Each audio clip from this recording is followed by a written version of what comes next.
Halo, selamat datang. Jumpa lagi dengan channel JMG Channel yang membahas tentang novel, membahas tentang cooking ala-ala rumahan, dan juga membahas tentang kisah-kisah perjalanan atau traveling.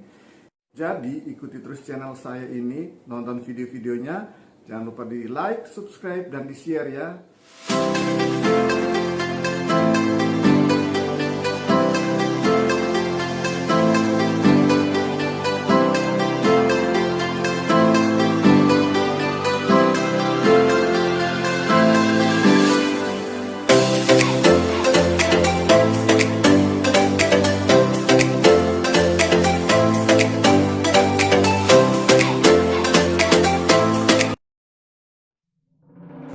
Eragon, Eldest, Brisinger, serta Inheritance adalah novel karya Christopher Paolini yang menceritakan tentang manusia, naga, kurcaci, dan kaum Urgal, serta kaum elf atau kaum peri. Butir-butir waktu tidak bisa dihentikan. Tahun-tahun berlalu, entah kita menginginkannya atau tidak, tapi kita bisa mengingat apa yang telah hilang mungkin masih hidup dalam kenangan.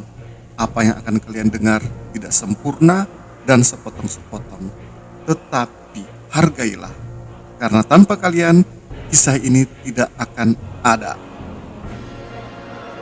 Sekarang kuberikan kepada kalian kenangan yang telah dilupakan, tersembunyi dalam kabut mimpi yang berada di belakang kita, jauh di belakang kita, yang terlupakan oleh waktu.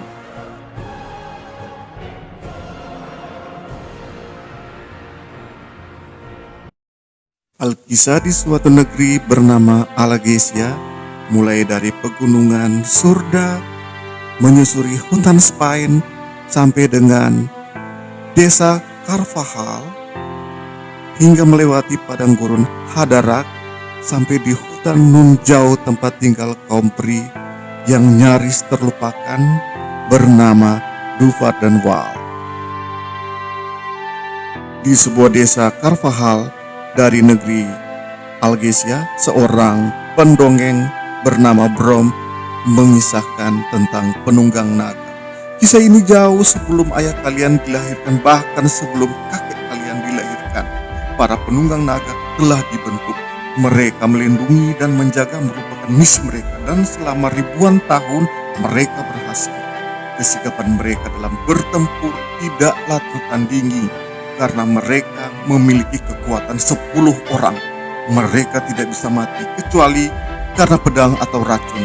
Kekuatan mereka hanya digunakan untuk kebaikan, dan di bawah bimbingan mereka kota-kota dan menara yang tinggi dibangun dari batu hidup. Saat mereka menjaga perdamaian, tanah ini makmur. Itulah masa-masa keemasan. Para elf menjadi sekutu kita, kurcaci menjadi teman kita. Kesejahteraan mengalir ke dalam kota-kota kita, dan orang-orang hidup makmur. Tetapi menangislah, karena hal itu tidaklah abadi. Demikian riwayat daripada Brom.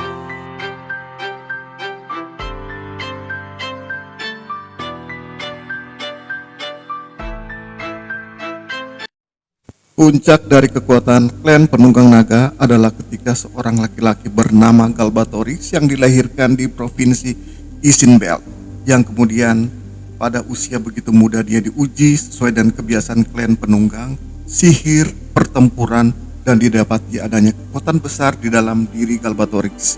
Para penunggang menerima dirinya menjadi salah satu dari bagian para penunggang.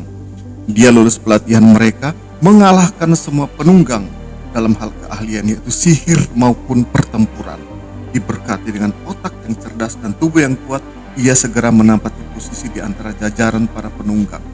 Kemudian melihat bahwa peningkatan yang cepat sebagai sesuatu yang berbahaya, maka seseorang memperingatkan yang lainnya bahwa kesombongan dapat terjadi dalam hal kekuasaan, dan para penunggang tersebut mengabaikan peringatan tersebut. Sayang, penderitaan dilahirkan pada hari itu juga.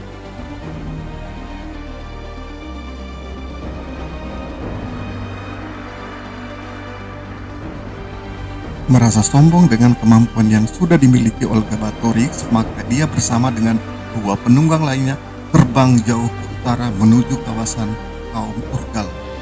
Pada perjalanan ceroboh tersebut di malam hari, kaum Urgal menyerang sehingga naga dari Galbatorix mati dan dua temannya mati.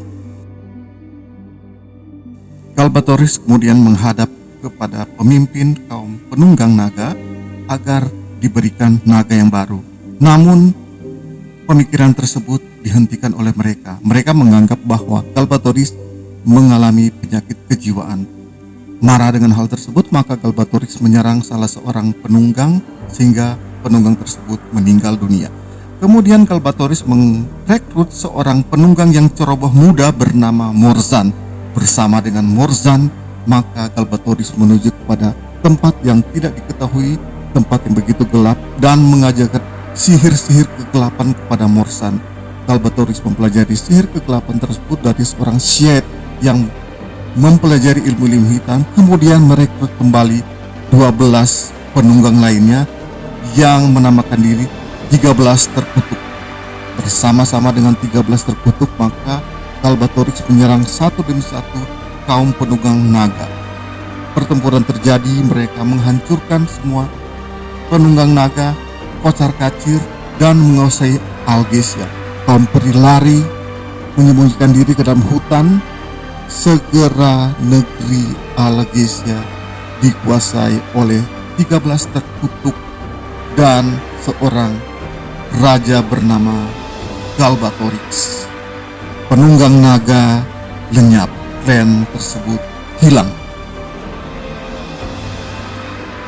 Galbatorix kemudian mengangkat dirinya sebagai kaisar atau penguasa dari Algesia. Tidak ada lagi kaum peri, tidak ada lagi kurcaci, semua menghilang. Peri melarikan diri ke dalam hutan, serta kurcaci menghilang ke dalam pegunungan. Tidak ada lagi naga, semua dibasmi, penunggang naga dibasmi. Dari sinilah kisah ini dimulai. Penguasa Galbatorix. Pada suatu malam yang kelam, malam yang dingin, di hutan terkutuk bernama hutan Spain, hutan yang tidak akan pernah dimasuki oleh seorang pun. Terlihat beberapa ekor kuda begitu tergesa-gesa lari, seperti diburu oleh sesuatu. Tampak dari dekat seorang elf bernama Arya lari tergesa-gesa. Sementara di belakangnya dia dikejar oleh seorang syed atau syade, seorang penyihir yang sudah setengah iblis karena mempelajari ilmu-ilmu hitam sehingga berubah menjadi manusia setengah iblis.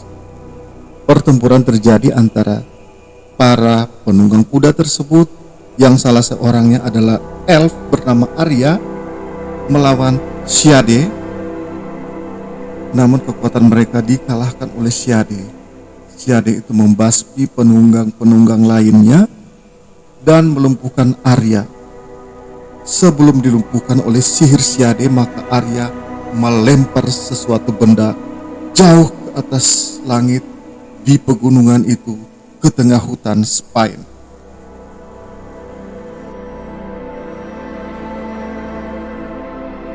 Sementara itu, pada waktu yang sama, di belahan lain dari hutan Spain atau hutan terkutuk, seorang pemuda pemburu bernama Eragon memasuki hutan tersebut. Melihat fenomena aneh di langit, sesuatu benda terjatuh. Dia memungutnya. Benda aneh tersebut berbentuk bulat dan lonjong. Eragon kemudian membawa pulang benda tersebut ke desa Carvajal, desa yang miskin di pelosok dari Algesia, dan mencoba menjual telur tersebut. Namun barang tersebut atau benda berbentuk telur tersebut tidaklah laku. Pembelinya menertawakan hal tersebut. Eragon sendiri adalah seorang pemuda miskin yang tinggal di suatu rumah bersama dengan pamannya dan sepupunya yang bernama Roran. Eragon memelihara benda tersebut dan meletakkannya di dalam gudang. Tanpa Eragon sadari bahwa kemudian Benda tersebut menetas karena memang berbentuk telur dan mengeluarkan seekor naga kecil berwarna biru. Eragon menamakan naga tersebut Saphira. Saphira memberi tanda di tangan Eragon berbentuk demikian, dan hubungan antara Eragon dan Saphira menjadi berkembang lebih akrab dari waktu.